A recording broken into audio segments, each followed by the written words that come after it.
এখানে যে বাবুটি দেখতে পাচ্ছেন ইনি কিন্তু সেই ব্যক্তি। ছোটবেলায় যখন ছোট ছিল তার বাবাকে কিন্তু খুন করা হয়েছে। আমরা এখানে দেখতে পাচ্ছি সকাল থেকে কিন্তু তারা স্লোগান দিচ্ছে, এখানে আয়নাঘর ভেঙে দেখ জ্বালিয়ে দেখ, এমনটাই দেখতে পাচ্ছি।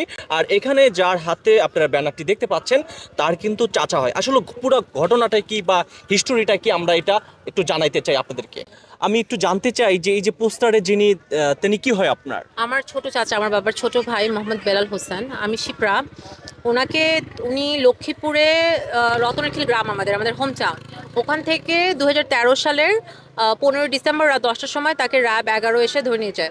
তারা দোকানে চা খাচ্ছিল। এই যে আমার ছোট ভাই, যে ছোট বাবু, এই যে ছোট বাবু এখন বড় হয়ে গেছে। তারা এই যে আমরা যে এখন যাকে দেখছি এখানে স্পষ্ট এনি কে নে। জি, ইনি। আচ্ছা, তার মানে ওর বাবাকে গুম করা হয়েছে। জি, গুম করা হয়েছে। র্যাব 11 ধরে নিয়ে যায় এবং এরপরে পুলিশের কাছে যাওয়া হয়েছে জিডির জন্য। তারা জিডি নেয়নি। তারা বলছে এগুলো বিক্ষিপ্ত ঘটনা, এটা সেটা বলে। তখন তো গভর্নমেন্ট ডিফারেন্ট ছিল, অ্যাজ ইউ নো।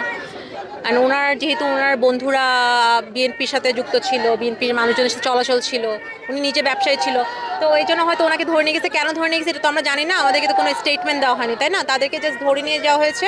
একজনকে স্পটে গুলি করা হয়েছে, আর বাকি দুজনের লাশ আমাদের গ্রামের পাশে, বাড়ির পাশে খালপাড় আছে, ওখানে ফেলে গেছে। বাট আমাদের চাচার আমরা কোনো খোঁজ পাই না। আচ্ছা, যখন আপনার চাচা নিখোঁজ হয়েছে বা গুম করা হয়েছে, আপনার কিভাবে বুঝতে পারলেন যে আপনার চাচাকে গুম করা হয়েছে? র্যাব 11 ধরে নিয়ে গেছে, অ্যান্ড দেন যখন তারা পুলিশে কোনো জিডি নেয়নি, তারপর র্যাব 11-তে যোগাযোগ করার চেষ্টা করা হয়েছে। অ্যাট ফার্স্ট তারা বলতে হ্যাঁ হয়তো কুমিল্লার দিকে নিয়ে যাচ্ছে, এরকম কিছু একটা। আমার বাবা নেভিতে ছিল তখন, চেষ্টা করছে, বাট এত তো আসলে তখন তো এত গভর্নমেন্টের ইয়াতে তো ওইভাবে বলা যায়নি। যতটুকু চেষ্টা করা হয়েছে, পরে ওরা এটা ডিনাই করছে। ওরা বলছে আমরা তো কাউকে নেই এই নামে। বাট এটার পেপার, প্রথম আলো পেপারে পর্যন্ত লেখা হয়েছে, সবাই ওই গ্রামের সবাই জানে যে ওই সময় এসে ধরে নিয়ে গেছে। পরে ওরা এটা পুরো ডিনাই করছে, একদম মানে ডিসঅ্যাপিয়ার করে ফেলছে একদম বাংলাদেশ থেকে। যে আমরা সে যে বেঁচে আছে না মরেছে, যে কোনোদিন বাংলাদেশে ছিল এটারও কোনো মানে অস্তিত্ব, মানে তারা এটা স্বীকার করতেই নারাজ। তো এখন আমরা এটার একটা বিচার চাই। আমরা আপনার চাচার নাম ছিল কি? মোহাম্মদ বেলাল হোসেন। আচ্ছা, আপনার চাচা তিনি তখন কি ব্যবসার সাথে জড়িত ছিল বা কোনো কিছু? কন্ট্রাক্টরি বিজনেস ছিল, যে বিভিন্ন ফিল্ডে মানে সিজনালি ইট কেনার একটা, পরবর্তীতে ওইটা চড়া দামে বিক্রি করতে। আচ্ছা, তখন তো আপনি একেবারে ছোট, আপনি কিভাবে বুঝতে পারলেন? আমি বুঝতে পারছি তখন এলাকার সবাই তো দেখছে যে র্যাব 11 কর্তৃক এই হামলাটা হয়েছে। আমি আপনাকে প্রশ্ন করছি তখন আপনার বাবা কি করতো বা কিসের বিজনেস করতো, এটা প্রশ্ন করেছি। আচ্ছা, আমার বাবা ব্যবসা করতো, এটা তো আমরা জানবোই, তো এটা স্বাভাবিক না? আপনার বাট পরিবার সবকিছু তো ওভাবে তো আর বলতে পারবো না। ওটা হয়তো। আচ্ছা, আপনার পাশে আরেকটি ভাই রয়েছে, এই হ্যাঁ, ভাইটা কি আপনার বড় ভাই? জি, আমার বড় ভাই। তিনি কোথায়? ভাইয়া বাড়িতে আছে। ভাইয়া বাড়িতে হ্যাঁ, আছে। ওর মার সাথে। আচ্ছা, এই যে আজকে সকাল থেকে 10টা থেকে শুরু করেছেন, মানে এইটা আপনাদের কতদিন পর্যন্ত চলমান থাকবে? যতক্ষণ পর্যন্ত বিচার পাবো না ততদিন। মূলত আমরা আপনারা এর আগেও গেছি, তো আমরা ডিজেএফ এর অফিসের সামনে গেছি, তো ওখানে গিয়ে আমার বাবাও ছিল, আমরা গিয়ে ওখানে ক্লাবে গেছি, হ্যাঁ, ডিজিএফআই এর শহীদ কার্যালয়ের মিনার সামনে গেছিলাম, তারপর ওখানে- শহীদ মিনার। হ্যাঁ, আচ্ছা, কি যেন বললেন আপনার বাবার নামটা ভুলে গেছি? বেল্লাল হোসেন। বেল্লাল হোসেন না? আপনার নাম? আমার নাম মুজাহিদুল ইসলাম সাজিয়ান। আচ্ছা, আপনার ফুল গ্রামের বাড়িটা কোথায় বা জেলা কোথায়? আমাদের জেলা লক্ষ্মীপুর, ইউনিয়ন হাজিরপাড়া, আর গ্রাম রতনেরখিল। রতনের খিলগ্রাম, জি।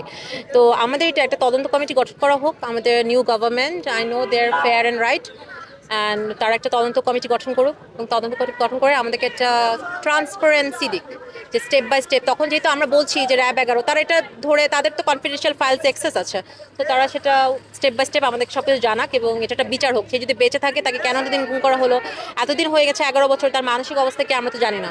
সে এখন আমাদের সবারই বিভিন্ন কন্ট্যাক্ট নাম্বার চেঞ্জ দিয়েছে, তো আমাদেরকে পাবে না, বের করে দিল কোথাও। কারণ আমি শুনছি যে, এবং আমাদের পরিচিত এরকমও শুনছি, মানে প্রপার সোর্স থেকে, যে চোখ বেঁধে ফেলে দিয়ে গেছে, চায়না ঘরে ছিল এরকম। তো তাকে যদি কোথাও ফেলে দেয়, সে তো তাকে, এটা তো হয় না, এটা তো মানবাধিকার লঙ্ঘন হচ্ছে পুরাটাই।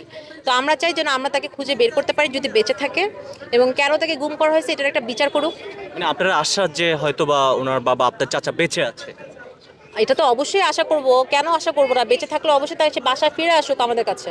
আমার বাবা, আমার দাদি মারা গেছে, দাদি যখন মারা গেছে তখন তো তার আগে গুম হয়েছে, তারপরে তখন এইগুলো নিয়ে কথা বলে এখন তো কান্না চলে আসবে। এগুলো কি কোনো কথা? এটা পুরো ফ্যামিলি এতদিন এভাবে করে আটকায় রাখা, এরকম আমি শুনছি কি মানে প্রপার নিউজ থেকে, এটা তো জাতিসংঘেও তো এটা রিপোর্ট গেছে না, যে the house of mirrors where no sun can reach, এরকম একটা জায়গা। এটা পুরো human rights, it's a crime.